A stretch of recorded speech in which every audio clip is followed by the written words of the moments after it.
Assalamualaikum warahmatullahi wabarakatuh. Allahumma shalli wa sallim wa barik wa azim ala habibina wa syafina wa qurrata ayunina Sayyidina Muhammad wa ala ali Sayyidina Muhammad. Ada orang bertanya, apakah sholawat bisa untuk membayar hutang? Ini pertanyaannya hebat. Suatu hari, ini saya kisahkan dulu zaman Rasulullah. Ada seorang sahabat Rasulullah datang kepada Rasulullah. Ya Rasulullah, saya ini punya hutang dengan orang Yahudi. Bagaimana saya bisa membayarnya, waktunya udah dijanjiin hari ini.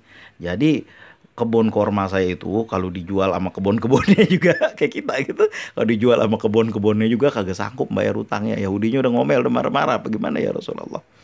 Lalu Rasulullah datang, ya udah yuk kita ke sana. Rasulullah dengan beberapa sahabat datang ke sana.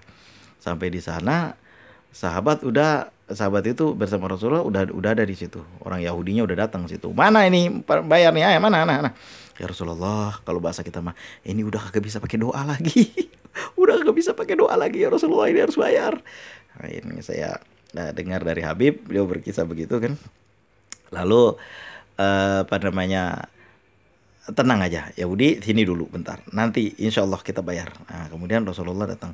Nah, coba itu liatin kebunmu, au kama qala Rasul, cerita saya ini semua au kama qala Rasul atau sebagian Rasul bersabda.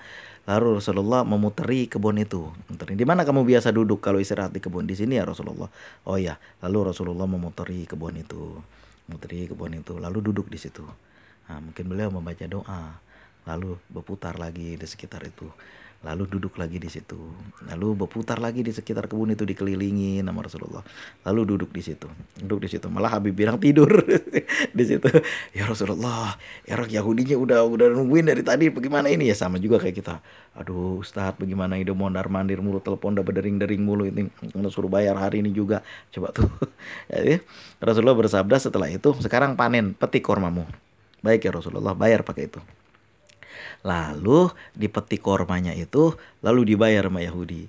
Setelah itu ternyata itu berlimpah-limpah itu kormanya, sampai udah kelewat itu kebayar, itu kormanya masih banyak. Di pohon itu masih banyak itu. Berkahnya doa Rasulullah. Yang penting berkahnya. Nah kita bagaimana Bang? Bisa nggak untuk membayar hutang?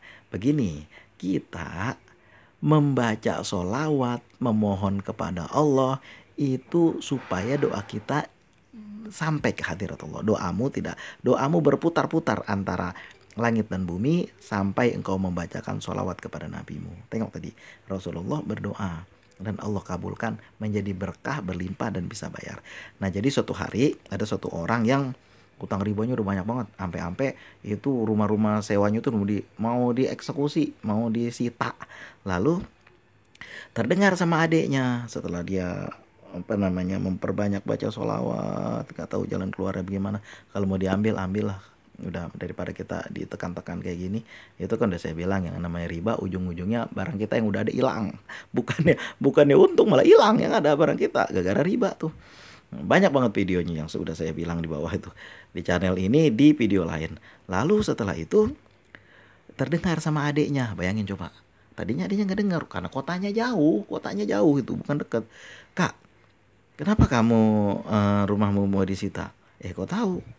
Iya, ini karena ini saya ada hutang sama bank. Berapa? 1 miliar. Waduh, hutangnya 1 miliar, gimana cara bayarnya?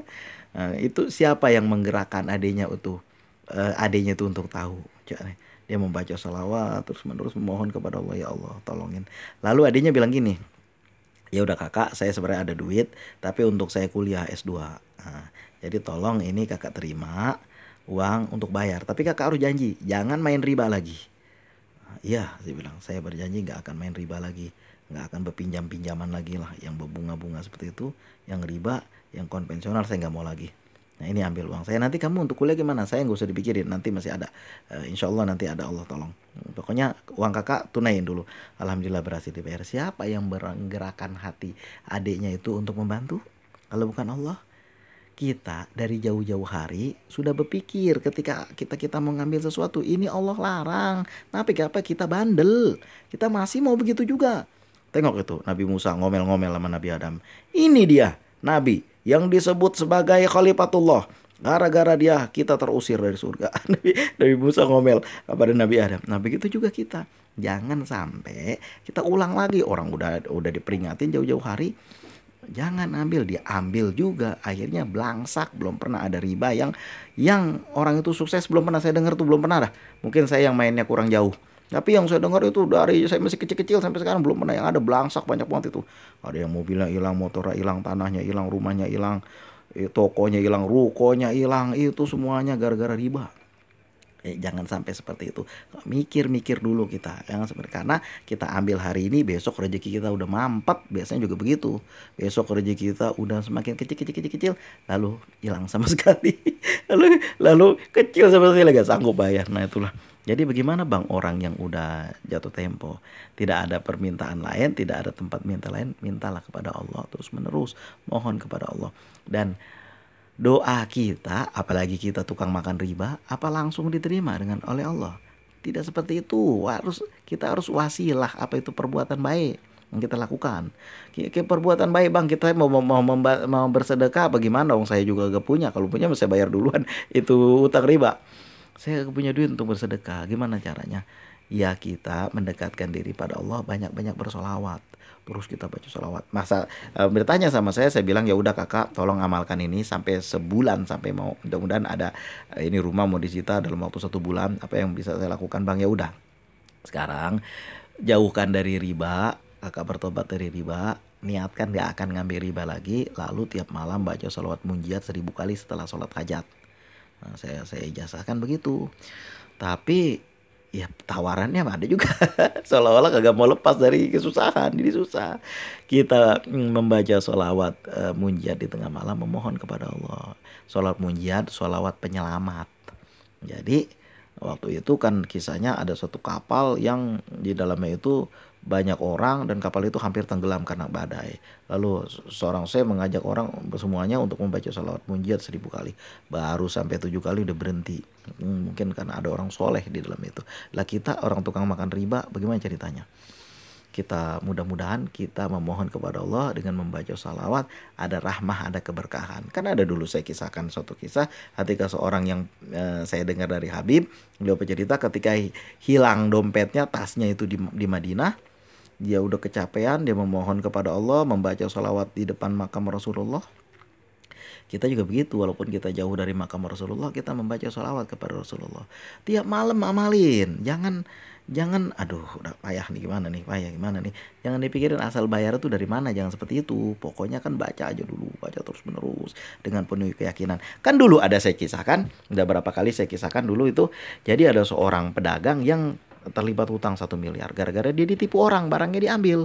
Lalu setiap hari, setiap saat, dan tiap hari lagi, setiap saat dia selalu berdoa, ya Allah, subhanallah, alhamdulillah, wala ilaha illallah, wallahu akbar, ya Allah, tolong selamatkan saya supaya bisa bayar utang. Terus menerus diulang-ulangin. Alhamdulillah dia bermimpi. Malamnya dia bermimpi ada orang, apa mimpinya? Ada satu orang bawa kontainer, ada mobil truk yang isinya itu pakaian semuanya. Lalu dikasih ke dia untuk jualin, minta jualin, kan biasa begitu kan agen. Dan pagi-paginya alhamdulillah siang itu ada benar-benar kenyataan, ada suatu mobil yang datang katanya ini mau ekspor tapi nggak jadi. Siapa yang bikin nggak jadi? Siapa yang bikin nggak jadi? Malah dialihkan ke dia, tolong jual. Dijual, alhamdulillah ada apa namanya keuntungannya, lalu dia berhasil membayar utangnya. Coba itu namanya jalan Allah bukakan dari arah mana aja, yang penting kita baca sholawat, terdekatkan diri kepada Allah. Nah pelajaran Pak Tabiru ya ulil absor, ambil pelajaran ini, wahai orang yang punya pikiran, yang namanya mengambil riba, memakan riba akan menutup rezeki kita, akan menjadikan kita belangsak di masa depan. Jauhi itu. Kalau giliran mau ngambil kita nggak pikir-pikir, Allah udah melarang itu. Giliran kita udah susah baru, ya Allah mana Allah, kok udah saya baca sekian kenapa nggak ada pertolongan? Iyalah, kalau kita hanya ngambil aja lupa kepada Allah, begitu kita udah kepepet baru kita cari Allah. Walaupun juga masih alhamdulillah juga, daripada kita ngerjain yang lain, dengan kita dekatkan diri kepada Allah. Biasanya yang seperti itu ada hikmah untuk kita. Di masa depan kita akan mengatakan jangan seperti itu. Kenapa dulu gue udah pernah ngerasain betapa susahnya riba itu bikin susah di masa depan. Nah untuk itu marilah kita selalu membaca sholawat kepada Rasulullah setiap hari. Mudah-mudahan doa kita dosa-dosa kita dulu dibuangin, dilunturin, lalu doa kita diijabah oleh Allah, sehingga tanggungan-tanggungan kita bisa terbayar dengan dibukakan pintu-pintu rezeki dari arah yang Allah kehendaki. Wa may yattaqillaha yaj'al lahu makhraja. Siapa yang bertakwa kepada Allah akan memberikan jalan keluar. Wa yarzuqu minhu min haitsu la yahtasib. Wa yarzuquhu min haitsu la yahtasib. Dan Allah akan memberikan rezeki kepada dia dari arah yang enggak pernah kepikir sama dia. Nah itu, siapa orang bertakwa itu? Orang-orang bertakwa itu siapa? Orang-orang bertakwa itu kalau kita melihat artinya itu tawadu,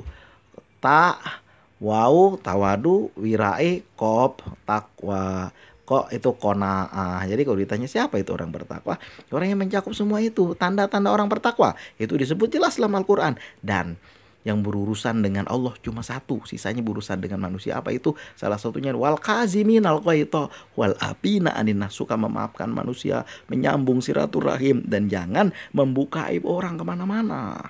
Biasa kita begitu sih, infotainment habis orang dia pernah mengulik, ya Allah, rahasia orang udah disebar ke pasar umum. Gimana doa kita mau diterima? Sambil gibah dan bangga, menjadi gibah itu bangga itu. Jangan seperti itu, nanti doa kita sulit diterima. Itulah makanya mengapa doa kita sulit diterima, salah satunya kita suka begitu. Oke, kita jauhi, kita tobat dari itu. Qad aflahal mu'minun, sungguh udah beruntung orang beriman. Siapa itu? Alladzina hum fi sholatihim khoshi'un, mereka yang dalam sholatnya khusyuk. Wa anil lagwi mu'ridun, dan sesuatu yang gak berguna dijauhi. Kalau menurut kita itu gak berguna, ya Allah janganlah deketin itu, jauhin. Buang-buang waktu aja yang seperti itu. Nanti waktu kita akan ditanya. Mudah-mudahan kita isi waktu-waktu kita yang luas itu, yang banyak itu kita isi dengan apa? Dengan membaca sholawat. Mudah-mudahan dengan berkah membaca sholawat, siapa yang membaca sholawat dia sedang mengundang rahmat Allah. Ketika rahmat Allah turun, mudah-mudahan dibukakan pintu rezeki, bisa membayar apa yang menjadi tanggungannya. Kalau bisa diriadohin itu beberapa hari, beberapa minggu sampai bulan itu, insya Allah. Apa yang riadohnya bang? Ya sholat munjat seperti tadi. Kalau udah urusan yang seperti ini harus ditangani dengan sholat munjat. Mudah-mudahan Allah memudahkan segala urusan kita. Baca sholat munjat 1000 kali di tengah malam. Mohon kepada Allah, ikhlaskan diri, janji nggak akan riba lagi. Insya Allah pertolongan Allah datang. Setiap kita, langkah kita apapun, kalau bisa tarikan napas kita, selalu kita iri dengan sholawat. Dan di antara sholawat itu kita selipin doa-doa kita. Allahumma sholli wa sallim ala sayyidina Muhammad wa ala ali sayyidina Muhammad. Ya Allah, dengan berkah sholat atas Nabi Muhammad, tolong bereskan urusan saya ya Allah. Ulang lagi seperti itu. Allahumma sholli ala sayyidina Muhammad wa ala ali sayyidina Muhammad. Ya Allah, dengan berkah sholat atas Nabi Muhammad, tolong saya ya Allah. Allahumma sholli ala sayyidina Muhammad wa ala ali sayyidina Muhammad. Ulang-ulang terus yang seperti itu. Insya Allah namanya sholawat, amalan yang tidak ditolak. Mudah-mudahan doa kita ketarik di antara sholawat-sholawat itu. Sikum wa nafsi bitaqwallah. Mudah-mudahan keberkahan membaca sholawat, Allah turunkan rahmat kepada kita, Allah bukakan pintu rezeki, dan terbayar apa yang menjadi tanggungannya. Bukan seperti Nabi Isa, hanya orang-orang tertentu. Allahumma anjil alaina ma'idatan minas sama. Ya Allah, turunkan kepada saya hidangan dari langit. Maunya kan begitu. Bisa aja Allah membuat seperti itu. Yang penting kita hanya mau berdoa, berusaha mendekatkan diri kepada Allah. Bukan sehari, 2 hari, 3 hari, 4 hari, 5 hari, 6 hari, 7 hari. Mana ini udah saya baca. Kan seperti dosa kita berapa tahun. Belum pada bersih itu. Orang yang baca sholawat, dosanya diampuni. Sebagaimana sering saya bilang tuh, izan kalau begitu engkau mengisi semua waktumu dengan membaca sholawat, waktu kosongmu dengan membaca sholawat, itu Allah akan mencukupkan rezekimu, Allah sampaikan hajat-hajatmu, dan Allah ampuni dosa-dosamu. Tuh tadi 3 ini aja udah kejawab pertanyaan tadi kan.